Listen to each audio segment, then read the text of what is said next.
France Info en Bourgogne, à Mâcon sur 103.4, Chalon-sur-Saône sur 105 et Sens sur 105.7. Une plongée dans le Paris de la Révolution française, c'est ce que propose le nouveau volet du jeu vidéo Assassin's Creed. Alors c'est sale, ça ne sent pas bon, c'est très insécurisant, mais c'est bluffant de justesse. Et on découvre un Paris insoupçonné, c'est dans un quart d'heure sur France Info. France Info, le réflexe info. 10h30 sur France Info. Un nouveau journal, Éric Châtaignan. Bonjour Éric. Bonjour. La perpétuité réelle n'est pas remise en cause en France. La Cour européenne des droits de l'homme valide cette peine qui était contestée par le tueur en série Pierre Bodin. Dans l'actualité également, les banques françaises aiment les paradis fiscaux. Elles y sont toutes présentes, selon une étude que vous dévoile France Info. Les Français, eux, vont moins dépenser pour Noël. Budget en baisse de 4,5%. C'est le plus fort recul depuis 4 ans. Et puis la colère n'est pas retombée au Mexique après la disparition de 43 étudiants, sans doute massacrés en septembre dernier. Hier, des enseignants et des étudiants ont incendié le Parlement de l'État de Guerrero dans le sud du pays. Le temps se gâte à l'ouest, la pluie arrive, c'est couvert dans le nord-est et ailleurs de belles éclaircies, quelques températures, 11 degrés à Lille, 13 à Paris, 15 à Lyon, 17 à Marseille. France Info. Et d'abord Éric, cette décision qui est tombée il y a quelques minutes. Oui, la Cour européenne des droits de l'homme valide la perpétuité réelle pratiquée en France. Elle vient de se prononcer sur le cas du tueur en série Pierre Bodin, surnommé Pierrot le Fou. En 2007, il avait été le premier à être condamné à la perpétuité incompressible pour 3 meurtres particulièrement violents. Impossible pour lui de solliciter le moindre aménagement de peine avant 2034. C'est une peine de mort différée selon les opposants de cette peine qui dénoncent une violation de la dignité humaine. Mais la Cour européenne des droits de l'homme ne leur a donc pas donné raison. On y revient dans le journal de 11h sur France Info. Dans l'actualité également, les banques françaises, elles ont tout un pied dans les paradis fiscaux. C'est ce que montre une étude édifiante que vous dévoile France Info. Depuis cette année, les banques ont l'obligation de rendre publique l'activité de leurs filiales, pays par pays. Ces données ont été analysées par la plateforme Paradis fiscaux et judiciaires qui regroupe plusieurs associations. Résultat, toutes les banques françaises sont présentes dans les paradis fiscaux et de façon massive, Isabelle Raymond. La présence des banques françaises dans les paradis fiscaux est loin d'être anecdotique. Pour preuve, s'y trouvent un tiers des filiales hors de France des 5 établissements bancaires les plus importants. BNP Paribas détient 31% de ses filiales étrangères dans des paradis fiscaux, le Crédit Mutuel 54%. Pays le plus prisé, le Luxembourg, le chiffre d'affaires y est 3 fois supérieur à celui généré dans les autres pays. Dans le top 10 également, la Belgique, les Pays-Bas, l'Irlande ou encore la Suisse. Autre donnée intéressante, le chiffre d'affaires comparé au nombre de salariés. Il bat en brèche l'argument des banques selon lequel elles exercent une activité réelle dans les paradis fiscaux et donnent des résultats aberrants. Un salarié de la Banque Populaire Caisse d'Épargne en Irlande serait ainsi 13 fois plus productif que ses collègues. Cela démontre bien, selon les auteurs du rapport, que les établissements bancaires se servent au contraire de ce type de filiale comme d'une adresse fiscale, synonyme d'exonération juteuse. Isabelle Raymond, une audience cruciale pour la biscuiterie Jeannette. Le tribunal de commerce de Caen doit se prononcer cet après-midi sur plusieurs offres de reprise. L'une d'entre elles est soutenue par les ex-salariés qui occupent l'entreprise depuis le mois de février. La biscuiterie Jeannette, fondée en 1850, est connue pour ses madeleines. Elle a été placée en liquidation judiciaire fin 2013. Même pour Noël, on va se serrer la ceinture. Cadeaux, repas, sorties de fête. Les Français prévoient de dépenser 518 € cette année. Un budget en baisse de 4,5% par rapport à l'an dernier. Et c'est même la plus forte baisse depuis 2010, selon le cabinet Deloitte qui a mené cette étude. Elle porte sur 17 000 Européens. Ce sont les loisirs et les sorties qui vont faire les frais des arbitrages, Sophie Auvigne. Avec un budget en baisse, on ne peut plus jouer les Pères Noël pour tout le monde. Les Français choisissent de gâter particulièrement leurs conjoints et leurs enfants pour plus de 300 €, avec en priorité pour les plus jeunes des jouets éducatifs et de l'argent pour les adolescents.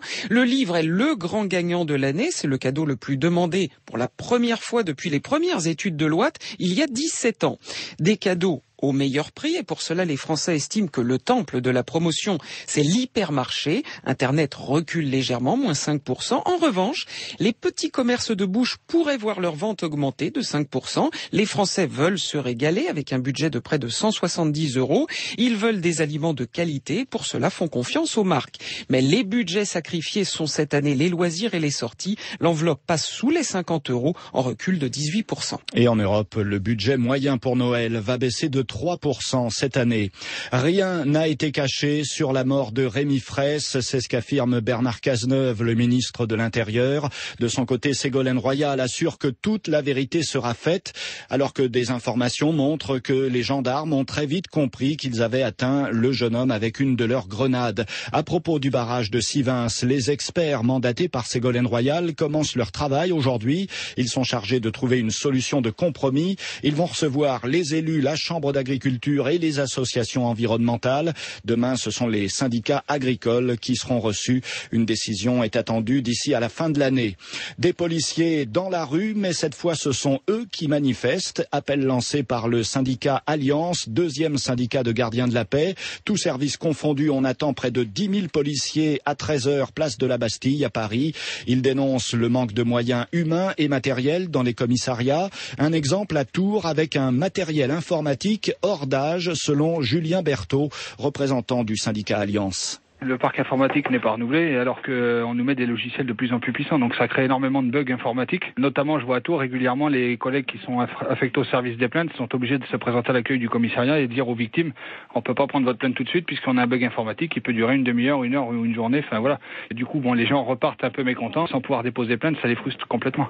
Là, moi je travaille également au service d'enquête. Ça peut arriver qu'on est en plein milieu d'une audition alors que ce soit d'une victime, d'un mise en cause ou d'un témoin et que le logiciel se coupe complètement. Donc si on n'a pas eu le réflexe d'enregistrer avant, ou il y a certains collègues qui n'enregistrent leur travail qu'à la fin, et d'un seul coup ça coupe et on est obligé de systématiquement recommencer. Donc quand c'est une victime ou un témoin, ils peuvent être compréhensifs. Quand c'est quelqu'un qui est mis en cause dans un dossier, déjà il n'est pas forcément satisfait de venir nous voir. Donc si en plus on lui dit monsieur là on vient de commencer pendant une demi-heure mais il faut qu'on recommence tout, ça lui pose complètement un problème. Et la manifestation de cet après-midi à Paris intervient moins d'un mois avant les élections professionnelles dans la police. Un espoir dans la lutte contre la fièvre Ebola. Médecins sans frontières va commencer les premiers essais de 3 traitements cliniques dans ces centres en Guinée et au Libéria. Il n'existe pas de traitement spécifique actuellement contre Ebola. Ces essais visent donc à trouver une thérapie efficace. Au Mexique, les manifestations sont de plus en plus violentes après la disparition de 43 étudiants dans le sud du pays, après avoir bloqué l'aéroport d'Acapulco, après avoir incendié le siège du parti gouvernemental. Les manifestants s'en sont pris hier au Parlement de l'État de Guerrero qu'ils ont également incendié. Action menée par des enseignants et des étudiants à Mexico. Emmanuel Stills. Chilpancingo, la capitale de l'État du Guerrero, est le théâtre des mobilisations les plus radicales organisées au Mexique en réaction à l'affaire des 43 étudiants disparus. Des centaines de personnes armées de pierres et de bâtons ont pris d'assaut le Parlement local, causant des dégâts divers à l'intérieur du bâtiment. Une fois dehors, ces groupes d'enseignants et d'étudiants ont incendié plusieurs véhicules sur leur passage avant de faire irruption dans d'autres édifices du gouvernement. Au même moment, d'autres contingents de protestataires bloquaient plusieurs routes fédérales ainsi que des péages. Même si de nombreuses voix appellent au Mexique à une pacification des mobilisations, la colère continue de se déchaîner. Le gouvernement donne les étudiants disparus pour morts, ce qui fait enrager les manifestants. Ils exigent des démissions au plus haut niveau, mais surtout, ils veulent que les 43 étudiants soient retrouvés, qu'ils ne soient pas oubliés, classés indéfiniment parmi les milliers de disparitions qu'a connues le pays ces dernières années. Mexico, Emmanuel Stills, France Info. Et puis les scientifiques au chevet de Philae avec quelques bonnes nouvelles tout de même ce matin. Le robot s'est bien posé sur la comète Chury. Ses panneaux solaires fonctionnent, tout comme la liaison radio. Le seul problème, c'est que les harpons de Philae n'ont pas fonctionné. Le robot n'est donc pas bien arrimé au sol, ce qui pourrait compromettre la suite de sa mission. Un check-up du robot est en cours. On en saura plus cet après-midi sur la santé de Philae. Un point de presse est prévu à 14h au centre de contrôle de Darmstadt en Allemagne. C'était le journal d'Éric Châtaignon. France Info, 9h midi, Céline Baïdarcourt. Qui pour affronter les Australiens samedi au Stade de France? Ça y est, la composition du 15 tricolore est connue. On vous la donne dans un instant. Ce sera le journal des sports. France Info Météo avec CIC Banque Privée. Banque privée du dirigeant d'entreprise. Construisons dans un monde qui bouge. Joël Collado. Beaucoup plus calme sur le sud-est que sur l'ouest. Sur les régions proches de la Méditerranée, le temps redevient provisoirement très calme, très agréable. Aujourd'hui, sur le Languedoc, la Provence, la Côte d'Azur, le soleil va briller. Sur la Corse, des nuages de moins en moins menaçants, alternant avec de très belles éclaircies. Et le vent, sur le midi, va mollir.